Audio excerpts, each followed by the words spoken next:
Well, I think it's fair to say that this year's Stanley Cup Finals rematch, it lived up to the hype in Game 1, baby. And if we get half the game we got in Game 1, I think we're in for something special. There was high-flying offense. There was some incredible goaltending on both sides and playoff physicality through and through. That was the Stanley Cup fucking Finals, if you ask me.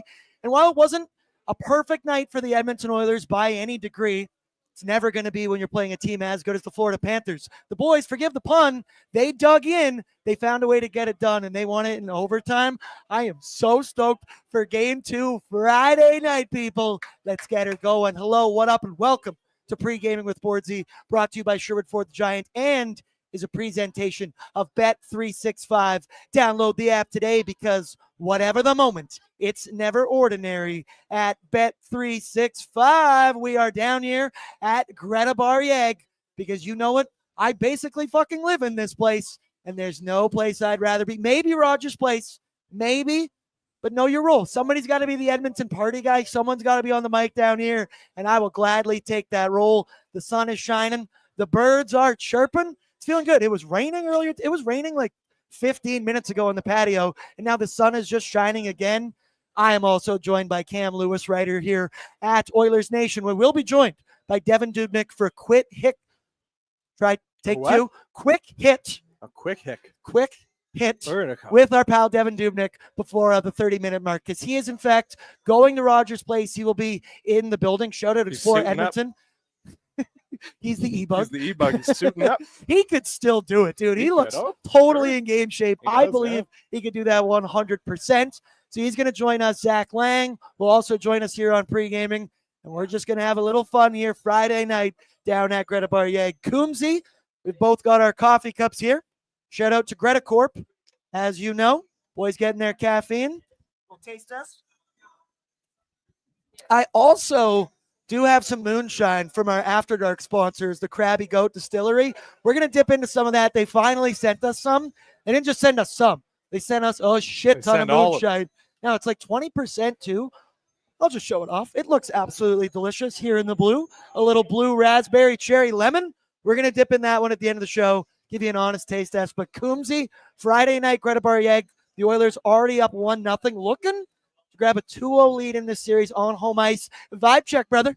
It feels extremely good. This is the first time in my life. It's the third go-around, third try. It's the first time in my life the Oilers have had a lead in the Stanley Cup Final. It feels good. Yeah, we all remember 2006. They, of course, have that insane implosion in Game 1. Think back to last year, of course. Florida Panthers go up 3-0 in that series. Oilers take until Game 4 at home to kind of find themselves and get back into it. So this is for fans that were born in the 90s or 2000s. Anybody who wasn't around. Not you, Reese. Yeah, exactly. For our interns that were born. For us. Exactly. For all of us who watched Carolina and Florida last year, we've never seen the Oilers be up in a Stanley Cup final. The last time would be 1990 against the Boston Bruins with the triple overtime victory. Peter Klima scores.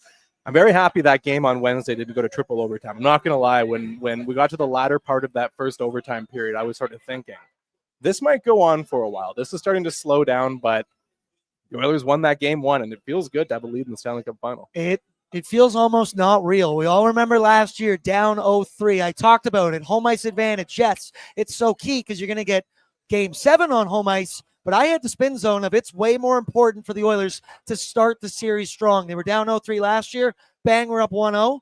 Looking to go up 2-0 this evening, and I like the way the Oilers continued to battle as that game went along. As I mentioned in the top, it wasn't perfect by any means from the Oilers, but it ain't going to be, and you just need to get it done. We are 3 big orange, big fat W's, an homage to all the pre- and post-gamers through the regular season. Hopefully we can get it done. Let's get caught up in the chat. Austin's in. He says, my ON fam, this is not a drill. Bordzy, you know what to do. Our time, our fucking house. Hope will never die. Love you, my ON fam. Southpaw, hope will never die. Let's go, Oilers. Can I get a cup? Yeah. Cup year. There it is. Doobie will also join us for a couple cup years. Deflect.net. Doobie in the house for another W. You got to like that one. I just say, we have gotten our money's worth out of content from our pal, Devan Dubnyk. You can just throw it right there. Thank you. We've gotten our money's worth out of content. He was on the Jeff Merrick show, did the full 90 of After Dark, did the full 90 of Oilers Nation every day yesterday. Even went golfing with the fellas. He's been at the office all day. Dubes, we love you. And I've got to spend a lot of time now with Dubes in the last 48 to 72 hours. They say don't meet your heroes. Those people have clearly never met Devan Dubnyk before, because he's even better in person.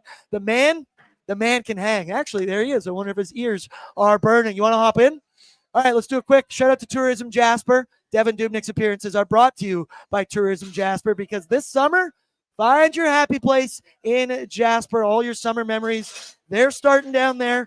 I know our pal Dubes has been there before for a couple training camps, I do believe, with our pal Ryan Nugent-Hopkins. But this summer, head on down to Jasper. It is beautiful. It is revitalized. Play outside, soak up the fresh air, enjoy some of that food and drink, and maybe even stay up late, because your best summer memories are not behind you. They're waiting for you this summer in Jasper. Plan your trip at jasper.travel/summer. Dubes, I was just saying to people, we are getting our money's worth out of you in the city of Edmonton.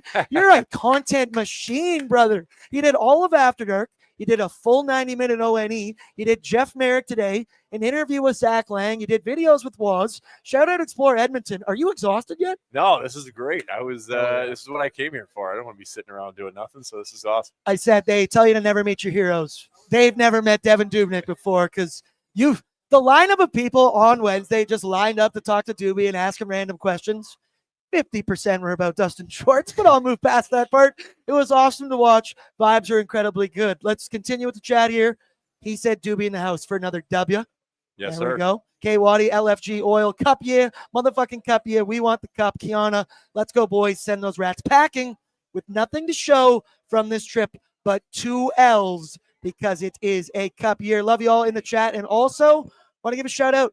Reese is behind the buttons right now, producing Pregaming with Bordzy. He's never done it before, and here he is doing a bang-up job in the clutch when you need him the most. Brett had something pop up. My boy, my first bullpen call. I didn't really give him a choice. You pretty much just fucking have to do this thing. And then you're also going to the game, Reese. So Eli's going to tag you in. Full team atmosphere here at Oilers Nation. But Doobie, we're just talking about game one. It wasn't perfect for the Edmonton Oilers by any means, but they were able to get the job done. I tell you, that game in general, like playoff hockey, it's the best. The Stanley Cup Finals, you expect it to be the best. That actually was the best. It was NHL hockey on crack cocaine, the way that I referred to it before. Without a doubt, the 2 best teams in the NHL, and they both looked like it. I called it a 12-round heavyweight fight. They're just throwing haymakers left, right, and center. The Oilers, they get that start. We talk about the importance of being on home ice for the start of the series to get off on the right foot. The Oilers get the early goal. Leon Draisaitl, his first Cup final goal.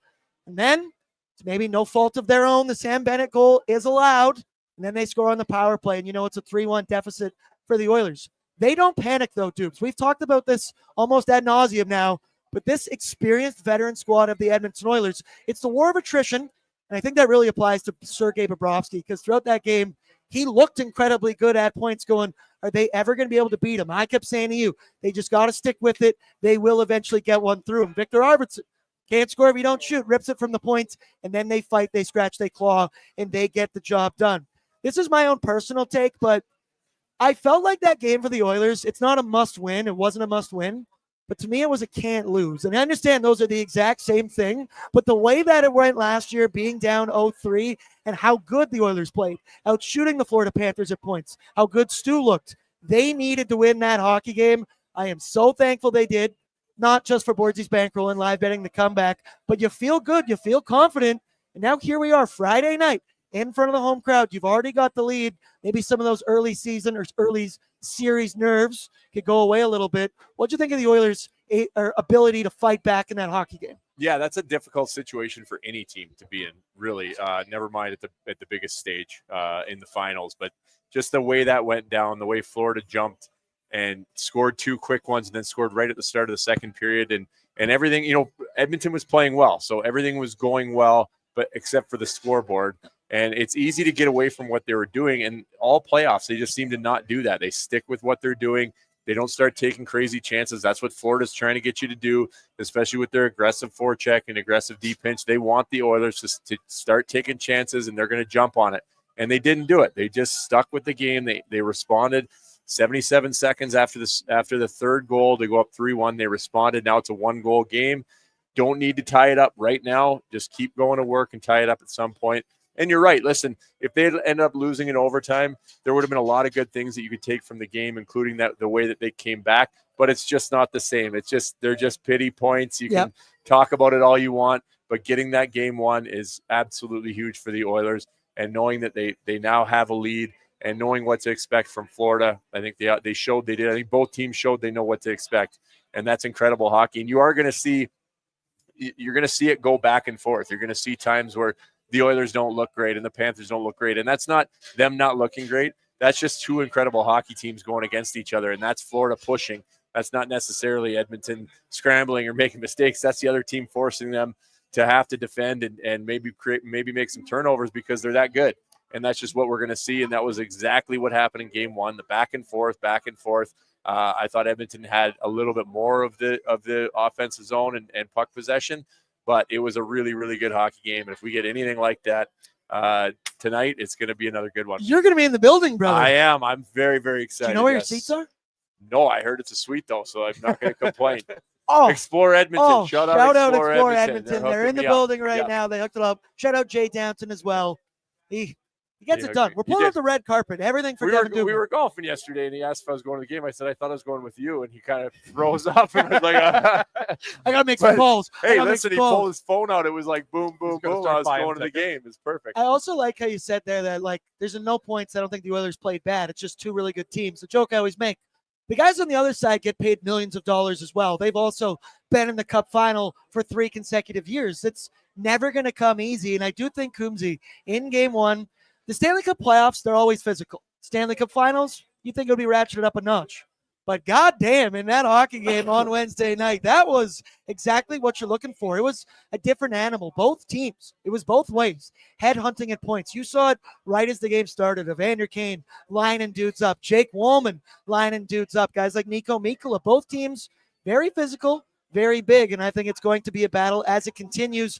I think it was whether it was in the D zone, the neutral zone, whether you were forechecking, they were throwing the body. One thing you talked about, Dubs, on Jeff Merrick was that you mentioned it was between the whistles. There wasn't a ton of extracurricular activities happening after the whistles. I expect that to change a little bit more as the series moves along because we know that is Florida's game. They want to rattle your cage. They want to get into your head.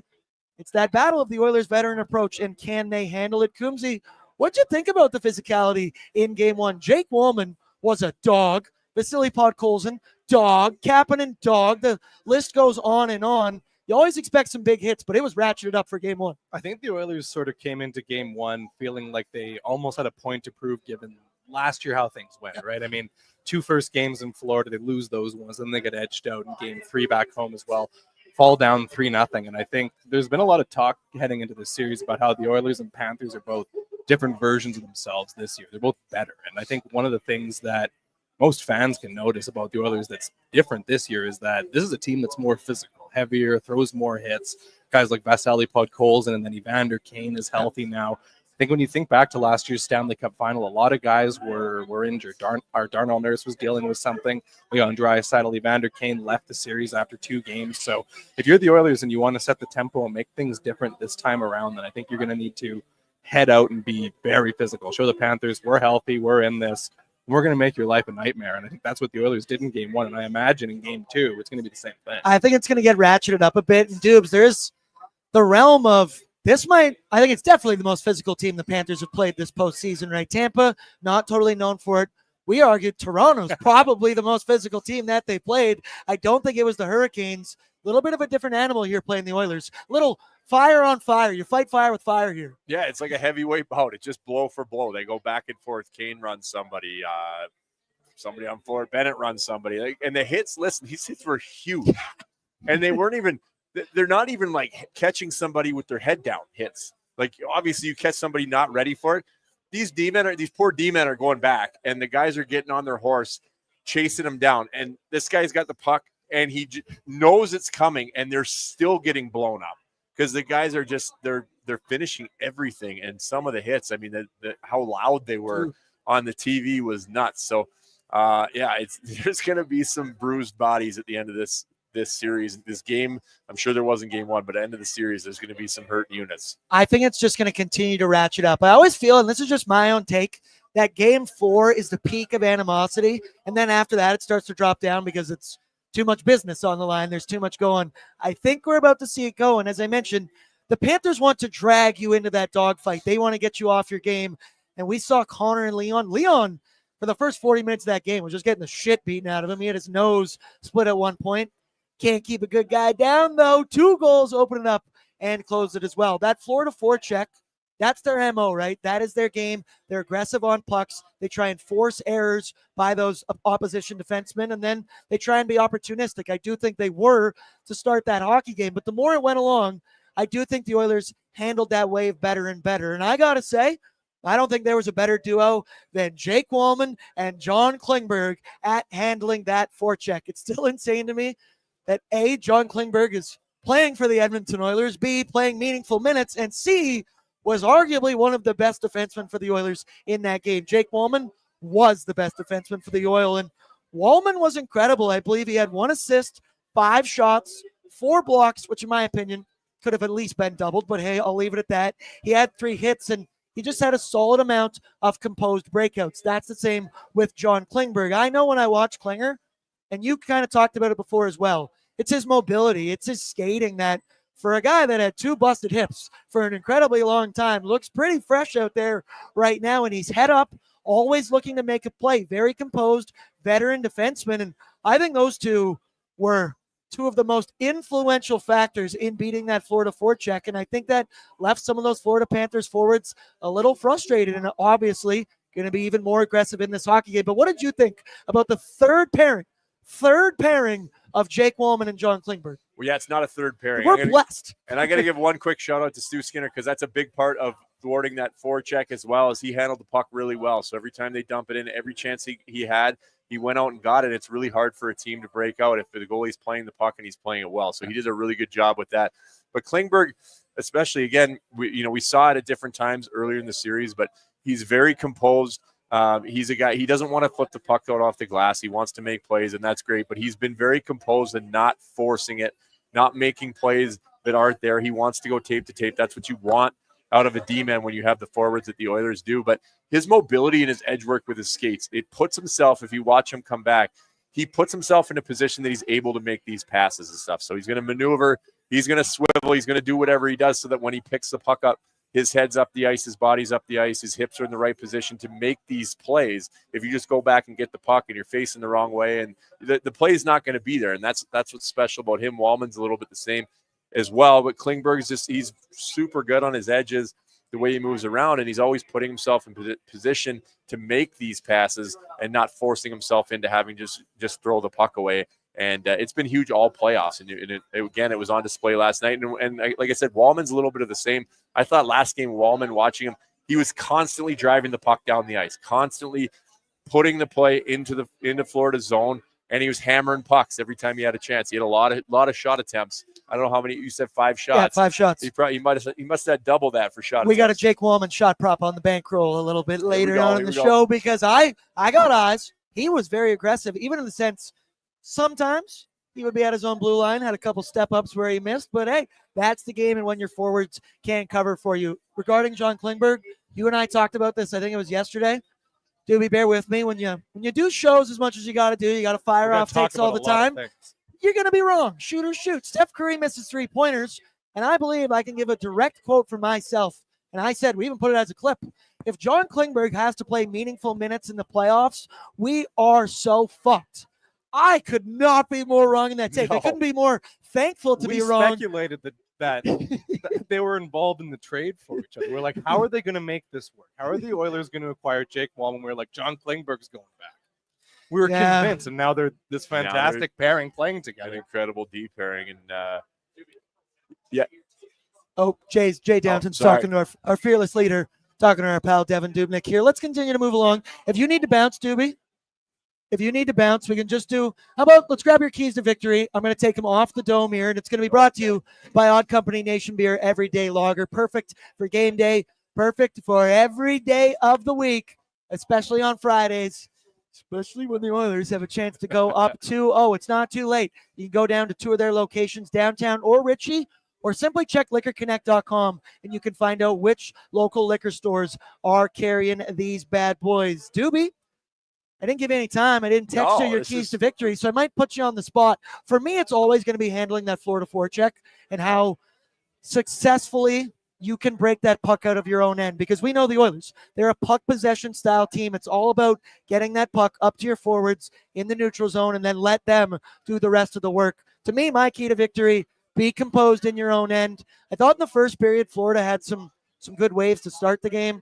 Then the second, they took over the momentum. I don't know. What do you got for a key? Yeah, I'll start with that. It's handling the forecheck, and that means even it's going to be hard to get clean breakouts. It just is. That's the way it is. It's got to be quick on the tape, and that's just not going to work all the time with how hard they pressure. The biggest thing is Florida tries to get the puck in deep, then they try to win the puck off you, and their high forwards do a really good job. So you saw last game sometimes when they would create these turnovers, they'd hit the forwards coming in high, and they're going downhill towards the net. It becomes very dangerous, and that's what they're really good at. So Edmonton just has to make sure they did a good job for the most part last game of making sure that if they are in a battle, that everybody's in the right spot, so that if there is a turnover, there's not a big gap down the slot, and then obviously not making turnovers that nobody's ready for, because that's how Florida creates a lot of their offense. So again, they did a good job last year. It's going to be a tough task every game. Second, I'm going to go back to the PK. That's always easy, but it needs to be good. It was pretty good last game, other than, the goal really was a miscue from Darnell Nurse, but up into that goal, they were actually doing a pretty good job. Suited up your M-Chuck? Holy shit. Okay, yeah. Oh my Lord. That's press credential. H&M advertisement. Press credential tie there. We made it. Yeah, so penalty kill. They're getting better. They're getting better. They just can't have those major gaps, obviously, because penalties are tough to come by. They ended the game on one last time on the right side of it, but those kills are going to be so huge. And lastly, stay out of the shit, because like it was a good game last game between the whistles, and it was physical, and guys were getting banged and banged up, and No. Let it go. I just felt like Charles Barkley there. I see that. Banging him down low. Banging dudes down low. So stay anyway, composed. I think that Florida is really going to try today to stir it up after the whistle. They're going to do, Kachuk, Bennett, they're going to get into their stuff, little gloves in the face, smell my fingers, all that little pokes, stuff that you probably won't even see on TV. They're going to be trying more of that, because that's their game. That gets under the skin of the other team. And last game, they didn't do it to Edmonton and weren't able to. And I think Edmonton's ready for it. I don't think they're going to allow it, but that's easier said than done. When you're the one watching saying, don't do that, and you're not the one getting punched under the nose 3 times and then slashed in the back of the legs. But if the Oilers can keep it under control, that definitely goes in Florida's favor if the game starts to get after the whistle. If it stays between the whistles, that helps Edmonton. Yeah, I like that. I guess the final one I kind of got for you. So, here's the obvious fucking statement of the day. Gonna need your goaltender to be one of your best players. Stuart Skinner, he had a tough start in that hockey game. I don't necessarily think it was his fault. He wasn't bad by any degree. Allowed 3 goals, 22 minutes into the hockey game? But damn it, he shut the door from there on out, making big save after big save. After he allowed the third one, he made a huge toe save like 30 to 60 seconds after that, and he was dialed in. He was calm, cool, collected. But I think the most important thing with Stuart Skinner, when he's on his game, he looks confident. Yeah. He's kind of aggressive. He's using his size. And I thought the more that game went along, he just got better and better. I also have an amazing spin zone for you. In his last 5 playoff games against the Florida Panthers, Stuart Skinner is 4-1, has a 1.89 goals against and a 928 save percentage. Obviously, Stu's going to need to continue to be good. He outdueled Bobrovsky technically in the last game. That is never an easy feat to do. Where's your confidence in Stu right now? Because mine's sky high. Yeah, it's great, and really, it's you can see when the confidence goes. He starts to become frantic, and that's really what was awesome about that game is when it was 3-1, when they went down 3-1, all the life gets sucked out of the building. It's an easy time to start to start, even though he looked good and he was fine, the goals weren't his fault. You know, it's easy to start squeezing your stick, and he didn't do that. He still looked calm. He was confident. And listen, the players see that. The guys on the team, if he starts getting frantic and running around and botching rebounds, and that also amps up the anxiety of everybody, including his teammates. And he did the opposite of that. He stayed cool. He stayed with his game. He looked big because he is big. But that's the Stuart Skinner we've seen. And to do that in that situation is incredible. And if he can continue that, it shouldn't matter what goals go in if he can stay with that calm, confident demeanor. Edmonton's always going to have a chance to come back if they get down or continue to go up if they're up. Keep that same approach. There's going to be ebbs and flows. There's going to be highs and lows, but I like that Stu keeps that grounded. Coombsy, I love looking at this because I set up this camera for regular size people. Forgot that Doobie's head might be cut off the entire time. Just put presented by right on his forehead. We both need boosters so that we just appear a bit taller. Hey, Doobs, final one I got for you. We'll let you go. 30 minutes. You got to get down to Edmonton. You need to enjoy the Moss Pit, all the fan park stuff going on outside. I don't really want to go to the Moss Pit. But well, I mean, you're just going. You got to see. You don't want to get into a fight or anything. You don't want to join Edmonton Fight Club. Yeah, stay off Yagwave because there's a lot of Edmonton fights going down right now. Final one for you. Score prediction, anytime goal scorer. What happens tonight? Doobs Stradamus. Let's go 4-2 Oilers. Puck line. Let's go. 4-2 Oilers. Let's go Jake Wallman. Hell yeah. Let's go Jake Wallman. Anytime goal. That. All right, there he is, Doobs. You're going to join us for Oilers Nation After Dark, but you'll be a little delayed. We'll hold the fort down. I'll be hoofing here at Greta Bar Yags. We do a good job of doing that, and then you'll come on down, and hopefully we're breaking down an Edmonton Oilers W. Doobs, we love you, and I hope we get the W a little bit later on. Quick shout out here. Let's do Wilhauk beef jerky. Only the finest tasting meat products earn that sweet, sweet Wilhauk name, made from 100% pure Alberta beef. Their jerky is aged, seasoned, smoked, and marinated to savory perfection. They gladly fill orders of any size. You can find their jerky, sausage, and other products exclusively out of their Leduc location. For more information, head on over to wilhawkbeefjerky.com. Actually, let's do another shout out here. Let's do Budweiser, because they've been brewing beer in Edmonton for 45 years. Now they've partnered up with legendary Edmontonian Mark Messier. He's a Stalbert boy, just like our Tyler Remchuk is as well. And hey, you can find these beautiful Edmonton cans they've got going on these days. I was Liquor House on the north side. I can tell you in Sherwood Park, Super Value Liquor on Y Road is carrying a shit ton of cases of the Edmonton beers. And they go down even better. Look at us doing this live, throwing in extra ad reads. You need to know information for the Edmonton Oilers. They have a 1-0 series lead. Reese was with me when I looked up these numbers earlier. So teams with a 1-0 lead in the Stanley Cup Final are 65-20 all-time in the series, while they are 52-10 when they are actually the home team that takes the 1-0 lead. But get this, when the home team goes up 2-0, they are 40-3. They go on to win the series 93% of the time. I understand that actually doesn't mean a fucking thing, but I like it because it's in favor of the Edmonton Oilers. So I thought I would share with the rest of you. Head coach Chris Knobloch in game one. Hey, we know the line blender. We know he loves to use it, and I thought he did a great job of it because as the game went along, it was the Supernova line, McDavid, Draisaitl, and Corey Perry. Connor and Leon played just under 10 minutes together at 5v5, but then he mixed in some Nuge. Connor Brown at points was playing with Connor and Leon, Evander Kane, Kapanen, a little bit of everything. And as we know, Nobby, a depth chart, just a recommendation, but we are expecting them to roll out the same lineup as game one. They're going to start with Connor and Leon on separate lines. Actually, I can probably do this here as well. Sorry, Reese, did we bring in I didn't bring in the tweets. That's on me being a dumbass.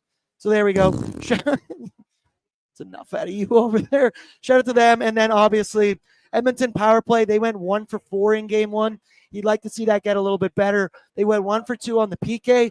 But the important part, after a couple early penalties, they stayed out of the shit, like Devan Dubnyk said, and they didn't put themselves in a position to be down a man. Stuart Skinner, he will man the crease for the Oilers. Tough start in game one, allowed 3 goals in 22 minutes. And then, damn it, he shut that door stopped 29 of 32 for a 906 save percentage. On the other side of your need to know, for the Panthers, AJ Greer will remain out, their fourth line player. He missed game 1, but head coach Paul Maurice did say he's on track to play in game 3 against the Florida Panthers. And Zach, maybe I'm curious to get your opinion here as well. So in game 1, Paul Maurice basically just ran 3 lines. He went with the 3 forward groups. It was a game that was just under 80 total minutes played, and all of his 3 fourth line guys, Boquist, why am I blanking on Gadjevich? That I didn't know how to say his name there. And AJ Greer? Nope. Holy shit, it's in front of me. Why am I blanking? Jesper Boquist. Jesper Boquist. No, I said that one. Thomas Nosek. Holy shit. The guy that threw the puck over the glass. That guy. Very forgetful. My bad. But those guys all played under 10 minutes. One of them only played 6 minutes as well. And that's a game that was 79 minutes of total ice time. Do you think, and we saw it against the LA Kings, right? And that was on the defense corps. They weren't playing their third pairing. The more that series went along, we saw the top 4 guys play exhausted. They had a lot of time. There was a lot of wear and tear in their bodies. That was round 1. This is round 4 after 2 months of competitive hockey. I do think there's a realm of, we talked about it a lot pre-series, the battle of the fourth lines. You look at the Oilers, Pods, RV, Janmark, they were your words. Arguably the best trio for the Oilers in game 1. And on the other side, it's 3 guys that barely played. Do you think as the series goes along, that could be a big factor? Yeah, absolutely. First of all, great to see both Nice of you boys. Nice to see you. Welcome. Happy to be here. You're not Devan Dubnyk. No, I'm not. Not even really close. I sent the meme before. Oh my God, where is it? They can't see your phone. Continue. No, that's okay. But you know what? It's a really interesting topic. Oh yeah, that one. Yeah, Doobie and then. Yeah, that's okay. But you know what? We can show it. We can try and show it. That one. There we go. That one. That one. Just a children's drawing after all. That's fine. I'll take it. I think it's really interesting when you look at it, because what do we see in game 1 when you talk about the usage of the forward lines, the defensive pairings for the Florida Panthers? Well, it's the same thing that we saw against the LA Kings, the same thing that we saw against the Vegas Golden Knights and against the Dallas Stars as well, where, it almost felt like those teams were rolling, 3 lines and, 2.5 defensive pairings sort of a thing on a regular basis, right? So, I'm really curious to see how this kind of progresses as the series goes on. You take a look at it. Aaron Ekblad, Gustav Forsling, Seth Jones, all up over 30 minutes for the defensemen. Dmitry Kulikov, 18 minutes. Nate Schmidt, 17 minutes. That's 4 periods of hockey, right? If it's a 60-minute game, it's a little bit different. But, yeah, absolutely. The wear and tear, you got to wonder about it. Also, Ekblad and Forsling, they led the Panthers in minutes. But it was Seth Jones and Mikkola that got the McDavid and Draisaitl matchup. So I think one game in, we know who they're going to try and have defending the 2 best players on planet Earth. And then finally, Sergei Bobrovsky, he'll get the start, allowed 4 goals on 46 shots 40 in shits? game 1. 40, how many 40 shits? bucks. And I borrow $5 for a 913 save percentage. Let's go now quickly to, how about I'll do our Sherwood Ford Giant storyline, brought to you by Sherwood Ford, the Giant. They got their Nation Valet service going on right now where, come on, they'll pick up your car from your home, from your workplace. They'll drive it over to the dealership. Doesn't even need to be a Ford make or model. I drive a Mazda. They've done my oil change. They've done all kinds of stuff on my vehicle because they're the Giant for a reason. Also, just shout out to the service. They're great dudes. And they also sent us a couple game notes earlier. Let's take a listen. The Oilers are on a heater, 13-2 in their last 15 playoff games, including 4 overtime wins, which ties the franchise record. Only 3 more wins to go. Let's go! Edmonton has taken a 2-0 lead in a best of 7, 16 times. That's including 3 times in the Stanley Cup final. That's number 17 on deck. Let's go Oilers. Giant Mike here, and not all heroes wear capes. Some wear 29. Overtime Leon. 3 of the 4 Edmonton Oilers in the G scored by none other than Leon Draisaitl. That has set a playoff record for the most overtime goals scored in a playoff year. Let's go Oilers! I love that looks like I'm just Giant Mike was on the show. He was just in the middle of this thing. I just tried to look at him and be like, oh yeah, that's a very good point. I just went to the bathroom quick. Yes. When you don't have your regular producer Brett Holden behind the scenes. Hey, I'm trying to do some of these buttons as we got going along because Reese, trying to do some coaching right now behind Eli stepping in. I love the squad we got here. Everybody digging in deep. Everybody playing injured, playing hurt, doing what they got to do. For me, and if you guys got a short for Giant storyline or a key to victory, I guess my storyline is just to continue home ice dominance. I believe the Oilers are 7-1 on Rogers Place ice this postseason, and it's due to that energy the home crowd brings. I'm expecting more of that in this hockey game tonight. Wednesday, it was rowdy. It's Friday night right now. We got Dubes in the building in a suite. They put him up on the big board. I expect every one of you to go nuts. And we know the power play's better at home. The PK's better at home. Stuart Skinner feels better at home. You fought all season, so you could maybe get home ice advantage. It's hilarious because you didn't have it for 3 rounds of the playoffs. But here you are when you need it more than ever. You got out to a good start. You put your best foot forward, 1-0.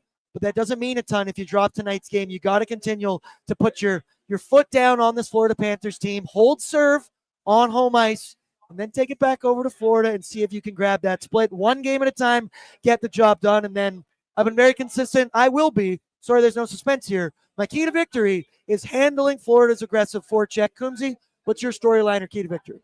I think my storyline in this one is going to be having some sort of killer instinct in game 2. I mean, yeah, it's the second game of the Stanley Cup final, and there's plenty of hockey left to be played, but this is the 4th There doesn't need to be rounds. Yeah, exactly.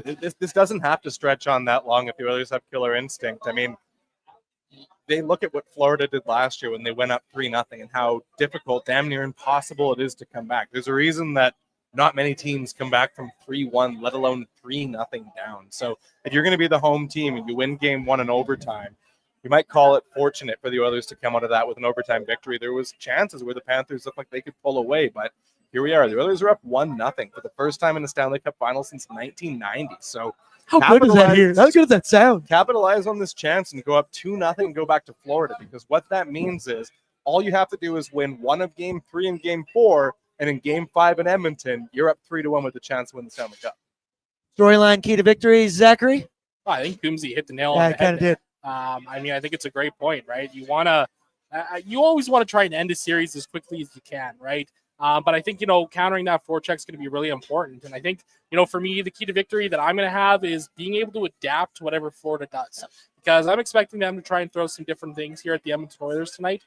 Listen, this is a team that's pivoted on the fly many, many times in the past. They've had no issue in doing so. But I think it's going to be really important here because, I think Florida, for as much as the narrative and the storyline is, they've been here before, they've won the cup. Yeah, of course they have. But, going down, the prospect of going down 2-0 going back home is not a very fun thing to think about, right? So at the end of the day, this is a high-pressure game here, I think, for the Florida Panthers, one they're going to be highly motivated to win. So just be ready. I think a lot of the pressure was on the Edmonton Oilers in game 1 to find a way to take advantage of that, and then they get that one done. I'm never worried about with the Oilers. They know what the job needs to be, but the pressure continues to stay on to hold serve and then go into Florida and you just try and steal one. I also like from Fliparto, the Oilers have lost 1 game at home all playoffs and only by 0.4 seconds. They all count the same, but you're right. They've been very, very dominant on home ice. Let's go now to the Edmonton Oilers projected lineup. And here, I can just do it here as well. Look at that. You can do a little bit of everything. Our top line projected to be Ryan Nugent-Hopkins with Connor McDavid and Corey Perry. Wow, Brett never updated this. This still says Connor Brown and Ekholm are injured. All right.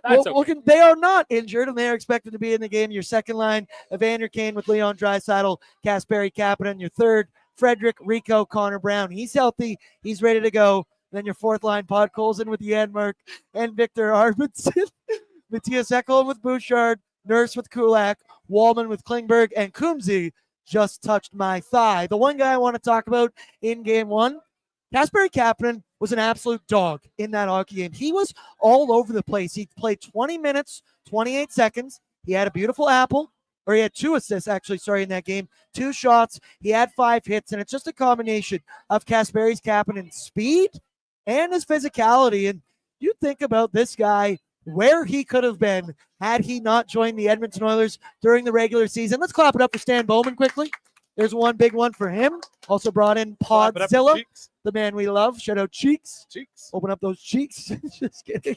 He also had a quote, though, earlier today, Kasperi Kapanen, and I liked it because he's very aware of what we just said. He said, quote, "I knew that potentially this might be my last chance. And I am very grateful they gave me the opportunity. Not only did they give them the opportunity to play with the Oilers, they gave me the opportunity to play with guys like Leon Draisaitl and Connor McDavid. And in game one, he was one of the best Edmonton Oilers out there. He found chemistry with Dry, even when it was Nugent Hopkins centering that second line between Kaner and Caps. I thought he's fit in like a glove right now, and he's kind of one of those X factors for the Oilers. We talk about the difference of this year to last year. It's depth guys like Kasperi Kapanen that can kind of chameleon, play whatever style of game you need. If you need to be run and gun, he'll do it. You need him to play defensive, he can. If you want him to play physical as well, he can get it done. What'd you think about Kasperi Cheeks Kapanen in game one? Loved his performance. The cheeks were clapping. Cheeks were clapping. I think it was a really good game from him. I mean, this is a guy who is seizing the opportunity, which is exactly what you want to see, right? I mean, when he came in here in November, it was kind of a struggle to figure out where he fit in this Oilers lineup. He played a little bit up in the top six. A lot of it was in the bottom six. Then he started getting healthy scratch here and there. And, it felt like he was kind of rounding into form a little bit, heading towards the playoffs. And, there was kind of like, okay, maybe this is a guy that needs to be in the game one lineup against the LA Kings. And he comes in against Vegas, solid in his first game, clinches the series in game 5. And there's been no reason at all for him to come out of the lineup. He's doing a bit of everything out there right now. And that speed up in the top six with him is a really, really nice asset too. And I think that's something they can utilize against this Florida squad. And ask you about Kapanen. Vasily Podkolzin was also a dog in that hockey game. I'll take obvious statements for $1,000, Aaron, because he has been in every game. Even Victor Arvidsson on the fourth line for such a little dude. He's full of effort and he's trying everything. What'd you think about the fourth line? And once again, like I mentioned, in comparison to the Florida fourth line that barely hit the ice. The Oilers did a really good job, I think, of replacing Dylan Holloway in the offseason. Like, this was a move that came out of nowhere. The Philip Broberg one, not necessarily quite as out of the blue. There was a trade demand or a trade request earlier in the season, but with Dylan Holloway, nobody was expecting him to sign that offer sheet. And then after they decide they're going to let him go, they acquire Vasily Podkolzin from the Vancouver Canucks, former top draft pick who just couldn't figure it out in Vancouver. And then Kasperi Kapanen's the player that just comes loose on waivers from the St. Louis Blues because they already have Dylan Holloway in that lineup. And it's how many speedy wingers do you need in your lineup who sort of do the same thing, up and down, lots of speed. And that's what the Oilers did, is they saw this is an opening that's now coming from St. Louis. Let's bring in somebody who can sort of replace Dylan Holloway in our lineup. And Kasperi Kapanen was sort of gifted an opportunity to play more, maybe top 9 or top 6 minutes than maybe he would be on a different team, because not every single team lost one of their young, speedy, goal-scoring wingers in August of last year. That's the time of the offseason where you think your roster's largely set, but the others were put in flux, and they had to just find someone to fill some of these spots. And Kapanen, no, not over 82 games did he do that, but over a handful of games, he was the player this season that the Oilers wanted Dylan Holloway to be, I think. Liam Horban, would you sign Cheeks to an 8-year deal? No, I would not. But he looks a lot like you, Liam, and for that, I maybe do a 1-year, 2-year deal. Okay. So what you're telling me is the trade was really Dylan Holloway and Philip Broberg for Ty Emberson, Vasily Podkolzin, and Kasperi Kapanen. It took a couple extra months for the final part of that deal. I can spin zone anything to make it work that way. Okay. That's the player to be named later. That's right. The future considerations. Future considerations. There we go. Shout out to them. Also, let's go now to our starting goaltender report, brought to you by Sherwood Power Sports Marine. There is no ad for that one. Don't worry, you just continue to roll through, Eli. Turn the camera Shout out to off. Power Sports Marine. They had their Yamaha event going on. It's unfortunately over, but as I keep telling you, outdoor toys, there's no better place to go than Sherwood Power Sports Marine. They got boats, speedboats, pontoon boats. They got scooters, motorcycles, ATVs. Touch my thigh again. He's the top of your knee. Yeah, I guess. I'm doing It's a the thing where you sensitive go area. on someone's knee and you do this. It gets me off my game in the middle of these ad reads. Shout out to Sherwood Power Sports Marine, much like Sherwood Ford the Giant in the heart of Sherwood Park. And just like a car at Sherwood Ford, you can bring in your boat and they'll service it in the back. They got that beautiful 70,000 liter test pool back there. Here, I'll pull it up. Now, I don't think it's very accurate. At least the goals against aren't accurate, but the save percentages are on this graphic. But Stu was awesome. He had a .906 save percentage, 29 of 32. And then Sergei Bobrovsky stopped 42 of 46. They both looked very good in this hockey game. I said Skinner to start. Made you a little bit nervous, but I think it was just the aggressiveness of Florida. That one goal should not have counted, and then you get another one right off the power play. But I digress. But gentlemen, We're 8 games in to Stuart Skinner and Sergei Bobrovsky playing head-to-head in the Stanley Cup Finals. They each own a 4-4 record. It is directly 4-4. But Stu actually has a .908 save percentage and a .232 goals against, while Bob has a .902 and .273, which is insane to me to say that Stuart Skinner, over a considerable sample size here, has actually outplayed Sergei Bobrovsky. It's just the way Bob plays that they look like highlight reel saves, and they look very just insane when you're looking at it go down. And Stu's kind of in position, bigger body guy. But what can you say so far, Zachary? Stuart Skinner, you always talk about the goaltending battle and that Stuart Skinner just needs to be above 900, kind of do his job against a guy like Sergei Bobrovsky. But through 8 games, he's been better than him. Yeah, I thought so too. I mean, I didn't think Bob was all that great in the first game. I think they both had some big saves, but I do think Skinner had a stronger game than Bobrovsky did in game 1. I thought he outdueled him again, sort of like he did last year. So I'm feeling really great about where Skinner's game is at right now. Like, I got all the confidence in him being the number 1. He's got all the things he's needed to shake out of the system, shake it out, and he's been dialed in for a couple of rounds now. We've gone through Darcy Kemper, Aiden Hill, Jay Gottinger. Cumsy, can we add Sergei Bobrovsky to that list as well? Because we kind of figured out all 3 before this. Yeah, I don't see why not. The Oilers figured out Sergei Bobrovsky 3 times last year in this series. Went on the verge of elimination as well. I mean, Sergei Bobrovsky was unbeatable in the first 2 games last year in Florida, and that wasn't the case here in game 1 when the Oilers, Leon Draisaitl, of course, opened the scoring just over 1 minute into that game. I think that was a nice goal for the Oilers to score, sort of get the monkey off the back, given they were shut out in game 1 against the Florida Panthers last season. But the Oilers have beaten strong goalies so far in this playoffs, and I'll say that when you're looking at all 4 of the goalies the Oilers have faced, I'd say Sergei Bobrovsky is probably in the top echelons of those goalies. He's a 2-time Vezina Trophy winner. He, of course, won the Stanley Cup last season. This is a veteran goalie in his mid-late 30s. He's been there, done that. But Stuart Skinner's looked just as good as anybody else recently. I mean, since his 2 terrible games against the LA Kings, I mean, he's been excellent for the Oilers. Like, even when you include his difficult games against the Golden Knights and his game 1 against the Dallas Stars, even when you put that in there, his save percentage since returning to the net after Calvin Pickard's winning streak has been, I think, above .920. He's been as good as the Oilers need him to be, and he looks like a goalie that when he's playing this well, the Oilers look damn near impossible to beat. My entire computer just crashed in the middle of that, but we ride. We continue to roll on. I don't need shit. Let's continue the away lineup, brought to you by Greta Bar-Yeg, my humble abode, my favorite spot to be in this entire city. I did a lap before the show. Every chair, every table, besides 2 outside on the patio, were reserved. I regret to inform you. There's only 1 table that is left up for grabs, and I'm looking at it right here. Come on down, standing room only. It doesn't matter. Look how many dudes are already standing all around this fence. I'm just going to let you in on a little secret. I think we're going to get nuts tonight, and I think you should get down here to Greta Bar-Yeg. There's going to be special surprises every time the Oilers score a goal. They might even be courtesy of our new friends at the Krabby Goat. I'll leave it with that. A little M shine, if you will, for everybody inside this bar. But Greta, we love you. You're my favorite place to be no matter what.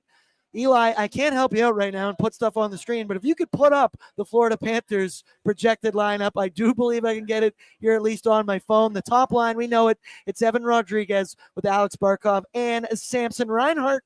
Your second line, Verhaeghe, Sam Bennett, and Matthew Tkachuk, where the offense kind of came from those guys. They scored 2 goals at 5v5. I will say, Matthew Tkachuk, weirdly quiet in that hockey game. We know he's been banged up basically since the 4 Nations. I wouldn't bet on that continuing to happen, but we'll address that in a second. Your third line, one of the best, Eetu Luostarinen, Anton Lundell, and Brad Marchand. Then your fourth line, it's Jesper Boquist with Tommy Nosek and Jona Gadjevich. Your deep pairings, Forsling with Ekblad, Mikkola with Seth Jones, Schmidt with Kulikov. Cumsy, thoughts on Matthew Tkachuk's performance in game 1? Because he's always noticeable, but not to the degree of what you think of Matthew Tkachuk, and we know that he's fully capable of. It's only 1 game, but he's banged up, right? I don't think either Matthew Tkachuk or Brad Marchand looked like the full version of themselves in that game. I think we're going to see a bit more of that from the Panthers now. There's a bit more desperation in game 2 after they dropped game 1. I think game 1 this time around is, everyone knows in the Stanley Cup final, there are different versions of themselves that they were last year, and there's a lot of just sort of feeling it out. You don't want to be Matthew Tkachuk and egg the Oilers into playing in a certain way, and then, well, that's all of our game one is how they respond to this certain thing. So I think if you're Matthew Tkachuk, you're bringing that physical, frustrating, rat style of play more in game two after the Panthers have lost that first one. Late breaking news. So Oilers lineup is staying the same tonight. My computer is finally back on. The Panthers have made one change just within their lineup. Carter Verhaeghe from the second line to the first line. Evan Rodriguez from the first line to the second. It's fucked. So probably looking for a little more offense from that top line with Verhaeghe sliding up there. A little bit more grit, a little more sandpaper with Evan Rodriguez with an S, not a Z. Portuguese spelling. Yeah, it's weird that it's with an S. And we remember Evan Rodriguez last Cup final. He was an Oiler killer. He led the Cup finals in goals. I really hope that doesn't happen again. But people, we all know what we're here for.